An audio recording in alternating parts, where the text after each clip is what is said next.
एक बार प्रेम से बोलेंगे जय श्री राधे, जय श्री कृष्णा। देखिए मित्रों, आज हम श्रीमद् भागवत महापुराण के प्रथम स्कंद का छठा अध्याय करेंगे। जो छठा अध्याय है वह है नारद जी के पूर्व चरित्र का शेष भाग। इससे पहले के जो अध्याय हैं उन सब का लिंक आपको मिलेगा डिस्क्रिप्शन बॉक्स में। वहाँ पे जाके आप पूर्व की कथाओं का आनंद ले सकते हो। सीधे ग्रंथ के माध्यम से हम पूरी श्रीमद् भागवत महापुराण का अध्ययन करा रहे हैं। तो देखिए, श्री सूत जी कहते हैं, सौनक जी, देव ऋषि नारद के जन्म और साधना की बात सुनकर सत्यवती नंदन भगवान व्यास जी ने उनसे फिर यह प्रश्न किया। श्री व्यास जी ने पूछा, नारद जी, जब आपको ज्ञान उपदेश करने वाले महात्मा गण चले गए तब आपने क्या किया? उस समय तो आपकी अवस्था बहुत छोटी थी। स्वयंभू आपकी शेष आयु किस प्रकार व्यतीत हुई और मृत्यु के समय आपने किस विधि से अपने शरीर का परित्याग किया? देव ऋषि, काल तो सभी वस्तुओं को नष्ट कर देता है। उसने आपकी इस पूर्व कल्प की स्मृति का कैसे नाश नहीं किया? श्री नारद जी ने कहा, मुझे ज्ञान उपदेश रखने वाले महात्मा गण जब चले गए थे तब मैंने इस प्रकार अपना जीवन व्यतीत किया। यद्यपि उस समय मेरी अवस्था बहुत छोटी थी। मैं अपनी माँ का इकलौता लड़का था। एक तो वह स्त्री थी, दूसरे मूल और तीसरी दासी थी। मुझे भी उसके सिवा और कोई सहारा नहीं था। उसने अपने को मेरे स्नेहपाश से जकड़ रखा था। वह मेरे योगक्षेम की चिंता तो बहुत करती थी, परंतु पराधीन होने के कारण कुछ कर नहीं पाती थी। जैसे कठपुतली नचाने वाले की इच्छा के अनुसार ही नाचती है, वैसे ही ये सारा संसार ईश्वर के अधीन है। मैं भी अपनी माँ के स्नेह बंधन में बंधकर उस ब्राह्मण बस्ती में ही रहा। मेरी अवस्था केवल 5 वर्ष की थी। मुझे दिशा, देश और काल के संबंध में कुछ भी ज्ञान नहीं था। एक दिन की बात है, मेरी माँ गौ दूहने के लिए रात के समय घर से निकली। रास्ते में उसके पैर में सांप छू गया। उसने उस बेचारी को डस लिया। उस सांप का क्या दोष, काल की ऐसी ही प्रेरणा थी। मैंने समझा भक्तों का मंगल चाहने वाले भगवान का यही ही अनुग्रह है। इसके बाद मैं उत्तर दिशा की ओर चल पड़ा। उस ओर मार्ग में मुझे अनेकों धन धान्य से संपन्न देश, नगर, गांव, अहीरों की चलती फिरती बस्तियां, खाने, खेड़े, नदी और पर्वतों के तटवर्ती पड़ाव, वाटिकाएं, वन उपवन और रंग बिरंगी धातुओं से युक्त विचित्र पर्वत दिखाई पड़े। कहीं कहीं जंगली वृक्ष थे जिनकी बड़ी बड़ी शाखाएं हाथियों ने तोड़ डाली थीं। शीतल जल से भरे हुए जलाशय थे जिसमें देवताओं के कान में आने वाले कमल थे। उन पर पक्षी तरह तरह की बोली बोल रहे थे और भौरे मंडरा रहे थे। ये सब देखना हुआ। मैं आगे बढ़ा। मैं अकेला ही था। इतना लंबा मार्ग तय करने पर मैंने एक घोर गहन जंगल देखा। उसमें नरकट, बांस, सेंटा, कुश, कीचक आदि खड़े थे। उसकी लंबाई चौड़ाई भी बहुत थी और वहाँ सांप, उल्लू, शियार आदि भयंकर जीवों का घर हो रहा था। देखने में बड़ा भयावना लगता था। चलते चलते मेरा शरीर और इंद्रियां शिथिल हो गई थीं। मुझे बड़े जोर की प्यास लगी। भूखा तो था ही। वहाँ एक नदी मिली। उसके कुंड में मैंने स्नान, जलपान और आचमन किया। इससे मेरी थकावट मिट गई। उस विजन वन में एक पीपल के नीचे आसन लगाकर मैं बैठ गया। उन महात्माओं से जैसा मैंने सुना था, हृदय में रहने वाले परमात्मा के उसी स्वरूप का मैं मन ही मन ध्यान करने लगा। भक्ति भाव से वशीकृत चित्त द्वारा भगवान के चरण कमलों का ध्यान करते हुए भगवान भागवत पथ की उत्कृष्ट लालसा से मेरे नेत्रों में आंसू छलछला आए और हृदय में धीरे धीरे भगवान प्रकट हो गए। व्यास जी, उस समय प्रेम भाव के अत्यंत उद्वेग से मेरा रोम रोम पुलकित हो उठा। हृदय अत्यंत शांत और शीतल हो गया।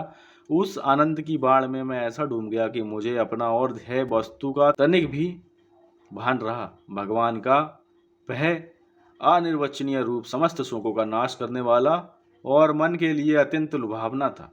सहसा उसे ना देख मैं बहुत ही विकल हो गया और अनमना सा होकर आसन से उठ खड़ा हुआ।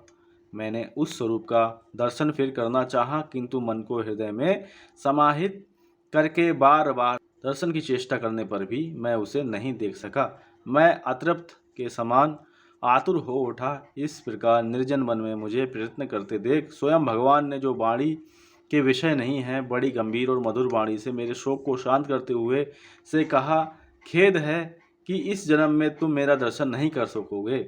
जिनकी वासनाएं पूर्णतया शांत नहीं हो गई हैं, उन अध कचरे योगियों को मेरा दर्शन अत्यंत दुर्लभ है। निष्पाप बालक, तुम्हारे हृदय में मुझे प्राप्त करने की लालसा जागृत करने के लिए ही मैंने एक बार तुम्हें अपने रूप की झलक दिखाई है।